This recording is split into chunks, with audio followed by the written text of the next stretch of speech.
Jeopardy! Contestant Andy Tirrell, who dethroned the beloved super champ and 21-time winner Cris Pannullo last night, lost one game later on Wednesday. Fans who didn't want his record run to end wished the player who beat him had a little more gas in the tank. The one-day champ and professor from San Diego, California faced Ron Cheung, an economics professor from Ohio, and Tammy Groner, a legal assistant from New Jersey. Andy took to the left winner's podium having done the impossible, beating champ Cris, who with $748K total became the fifth highest Jeopardy earner ever, frequently blowing the competition away. Host Ken Jennings, 48, coined Andy a giant killer, a term for the player who beats a huge winner, in his onstage intro. However, Andy's second showing was not so giant, leaving fans groaning online.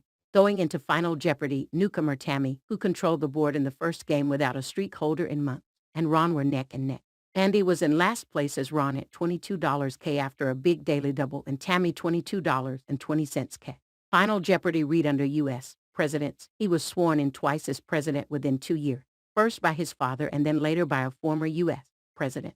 No one could guess Calvin Coolidge, and as a result, Chris Victor Andy lived a short term. Ron made a modest wager of $2,401 while Tammy went big, so it was Ron who won with $19,599 and will return tomorrow. That's a pity. One fan grumbled under a YouTube clip, "I told you this guy would not win again. What a pity he lucked into beating a great champ." "And we are back to giant killers only lasting one game," wrote another. A third salty viewer cried out, "Ugh, so the person who beat the super champ is already out. Stand by my theory that he wasn't that strong." A fifth slung out the quote, "Just because you shot Jesse James, don't make you Jesse James." And a sixth wrote, "I was thinking that too. I was hoping Chris would win at least the $1 M mark."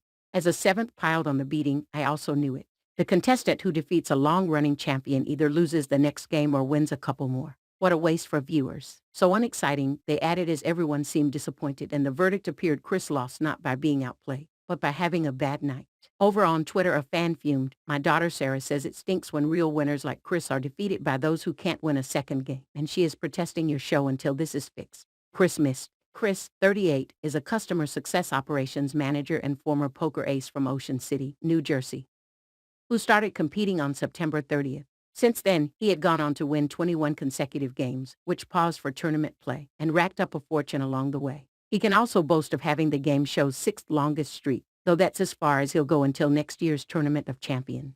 Going into last night's Double Jeopardy round, Chris was well in the lead. In fact, Andy was in the red. The first sign of trouble was Chris missing a daily double clue that read, "Blood, sweat, and tears all contain this metallic element, the sixth most abundant in the Earth's crust." "What is iron?" he replied. "No, I'm sorry, sodium," host Ken lamented, knocking Chris to second place as he lost a huge $6,600. Sodium, of course, is in sweat and tears. From there, Chris couldn't recover, and he was also incorrect on Final Jeopardy. Writing The Little Mermaid under the category plays, Andy won with $15,399.